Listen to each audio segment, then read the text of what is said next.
परमेश्वर कबीर जी हैं, जिन्होंने अपने द्वारा रची सृष्टि की वास्तविक जानकारी बताई है, जिससे हमें पता चलता है कि सर्वप्रथम कबीरदेव अर्थात कबीर जी ने 4 अविनाशी लोकों अकह यानी अनामी लोक, अगम लोक, अलख लोक व सतलोक की रचना की। सतलोक में कबीर जी एक शब्द से 16 द्वीपों की रचना की, फिर 16 शब्दों से 16 पुत्रों की उत्पत्ति की, एक मानसरोवर की रचना की जिसमें अमृत भरा, फिर अपने 16 पुत्रों में से एक अचिंत से आगे की सृष्टि रचने के लिए परमेश्वर ने कहा।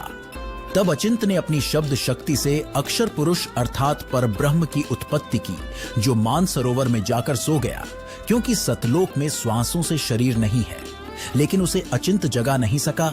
तब उसने परमेश्वर से पुकार करी। तब परमेश्वर ने अपनी वचन शक्ति से एक अंडा बनाया और उसमें एक आत्मा को प्रवेश करके उस अंडे को जल में छोड़ दिया, जिसकी गड़गड़ाहट से अक्षर पुरुष की निंद्रा भंग हुई।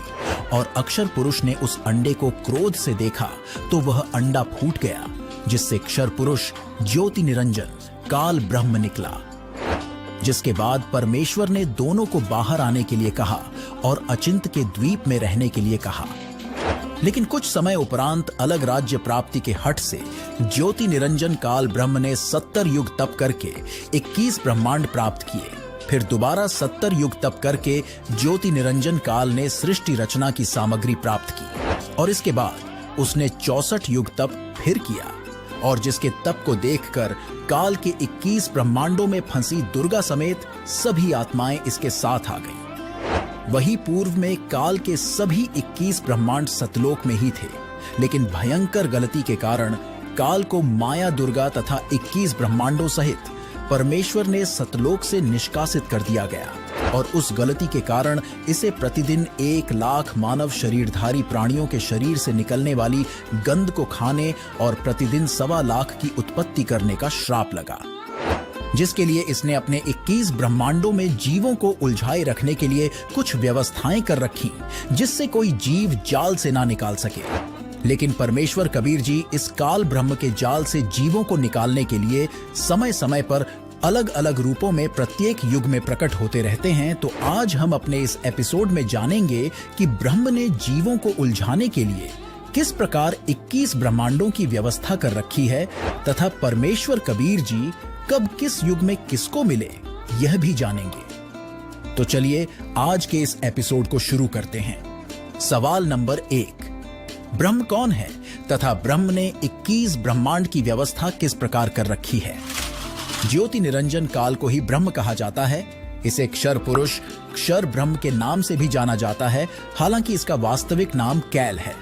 सृष्टि रचना से पता चलता है कि ज्योति निरंजन काल ब्रह्म ने जीवों को अपने जाल में फंसाए रखने के लिए अपने 21 ब्रह्मांड को 5-5 के समूह में 4 महाब्रह्मांडों में बांट रखा है, तथा एक ब्रह्मांड भिन्न रखा है, जो कि इस सबके समान क्षेत्रफल वाला है। देखिए, काल के 21 ब्रह्मांडों की वास्तविक जानकारी चित्रों के माध्यम से, तथा जानिए काल ने जीवों को उलझाने के लिए अपने ब्रह्मांडों में किस तरह की व्यवस्था कर रखी है। अब आपको फिर लाते हैं 15वें अध्याय के 16 और 17 2 श्लोकों पे। फिर आपके आसानी से आज का सत्संग जो दास आपको समझाना चाहता था, आसानी से समझोगे। देखिएगा, यह है अध्याय नंबर 15 का। अब श्लोक नंबर हम 16 यहां से पढ़ा था, फिर देख लेते हैं। दिवौ इमौ पुरुषौ लोके सर्च अक्षरः एव च सरय सर्वाणी भूतानि कुटस्थ अक्षर उच्यते। इन्हीं का अनुवाद पढ़ लेते हैं।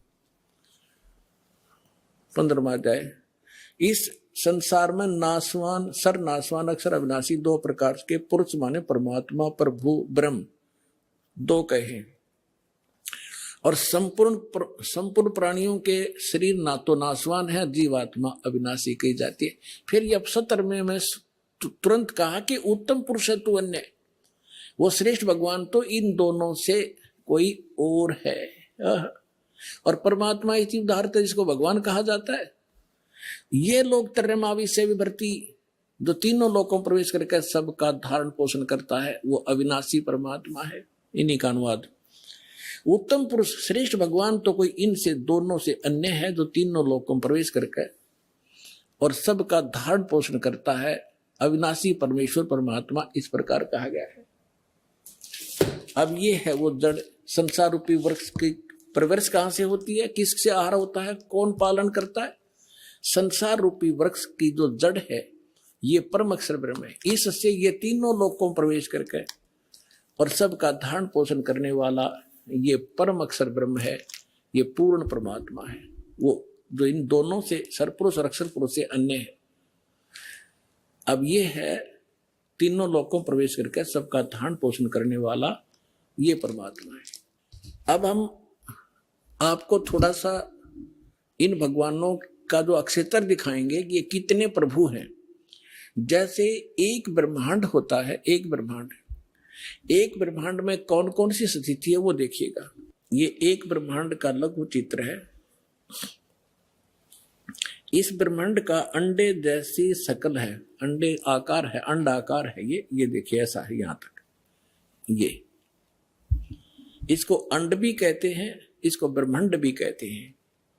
और इस ब्रह्मांड के अंदर जो व्यवस्था है वो हमारे शरीर के अंदर हम देख सकते हैं जब हम हमारे इन चैनलों को, कमलों को ऑन कर लेंगे मंत्रों के साधना करके। तो इसलिए इसको पिंड, शरीर को पिंड कहते हैं। जैसे टेलीविजन के अंदर कहीं भी